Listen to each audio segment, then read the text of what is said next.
Rais wa Marekani Donald Trump amesema kuwa endapo Irani haitakubali kufanya makubaliano kuhusu mpango wake wa nyuklia, basi dunia itaona kama onyo la kiongozi mkuu wa Iran Ayatollah Ali Khamenei kuhusu kuzuka kwa vita vya kikanda litakuwa la kweli. Kauli hiyo ya Trump imekuja kufuatia tahadhari ya Khamenei kwamba shambulio lolote la kijeshi kutoka Marekani dhidi ya Iran litasababisha vita vitakavyoathiri eneo lote la Mashariki ya Kati. Trump alipoulizwa kuhusu kauli hiyo alisema, ni jambo la kawaida kwa kiongozi wa Iran kusema hivyo. Tuna meli kubwa na zenye nguvu zaidi duniani karibu sana na eneo hilo. Tunatumaini tutafikia makubaliano. Tusipofanya makubaliano, basi tutajua kama alikuwa sahihi au la, alisema Trump. Mvutano kati ya Marekani na Irani umeendelea kuongezeka tangu mwezi Juni baada ya Marekani kushambulia baadhi ya vituo vya nyuklia vya Iran. Katika kipindi cha hivi karibuni, Trump pia amekuwa akikosoa vikali hatua ya serikali ya Iran ya kutumia nguvu dhidi ya waandamanaji.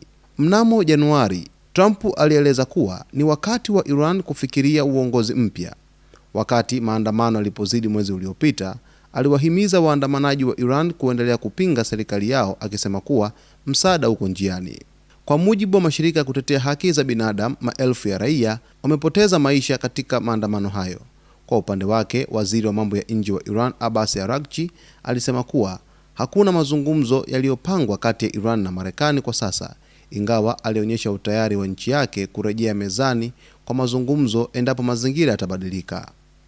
Wiki iliyopita, Trump alitangaza kuwa msafara mkubwa wa kijeshi wa Marekani unaelekea katika eneo la Mashariki ya Kati. Kupitia mtandao wake wa Truth Social, alisema kuwa msafara huo uko tayari kutekeleza jukumu lake kwa kasi na nguvu endapo italazimu, huku akisisitiza kuwa Iran inapaswa kukubali makubaliano ya haki yatakayohakikisha hakuna silaha za nyuklia. Ripoti za NBC News zinaeleza kuwa Marekani tayari imetuma kundi la meli za kivita, ndege za kivita pamoja na mifumo ya ulinzi wa anga katika eneo hilo.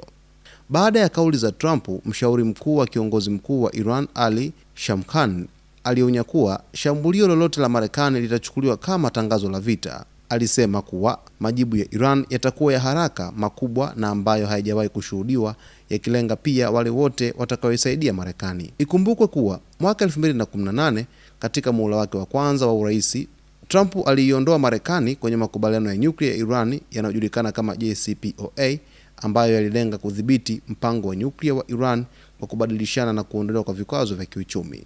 Kwa taarifa zaidi, usiache kusubscribe, kulike, kukomenti pamoja na kushare.